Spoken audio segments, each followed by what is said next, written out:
hindi ko man nakuha yung tagumpay sa ibang bansa, baka sakali dito sa Pilipinas, sa sariling bansa natin, magtagumpay tayo in the future. So, isang magandang araw, mga kabaristang manglalakbay.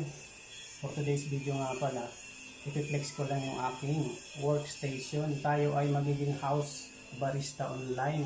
Tara, tignan nyo. Papakita ko sa inyo yung mga gamit na meron ako. Dito, tissue, gloves, takip sa baso, may plastic. Meron tayong 4V60 machine. Pwede tayong mag-serve ng malamig or mainit. Okay? Tapos, nandito yung ating mga materials, mga kabaristang mga lalakbay. Kung makikita nyo, kumpleto tayo dyan. Baso, shaker, squeezer, meron pang French press. Meron din tayong, siyempre, blender. Mabano talaga siya. Meron pa tayong mocha pot.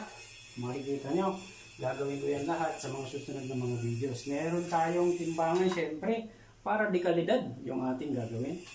At siyempre, meron tayong espresso machine na gagamitin din para sa ating base na espresso shot. At siyempre, meron din tayong coffee grinder. Coffee grinder natin kasama ng espresso machine. Meron din tayong ice crusher, mga kabaristang manglalakbay. Kompleto rin yan sa gamit. Kung makikita. Dito naman, banda sa aking likod, andito yung ating mga flavors.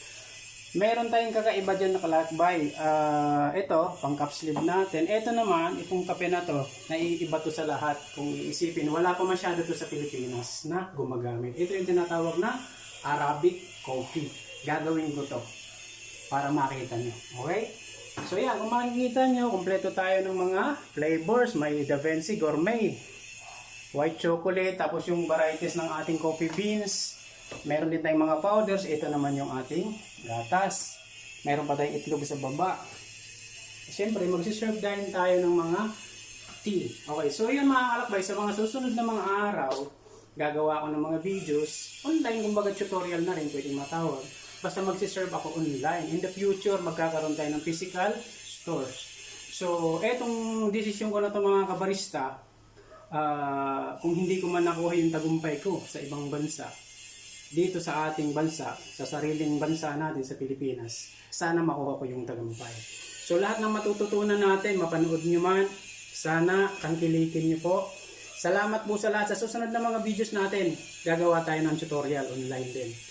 At siyempre, meron akong pasurpresa sa mga susunod na araw. Abangan nyo po yun. So yun lang po. Thank you. Mabuhay. Follow for more.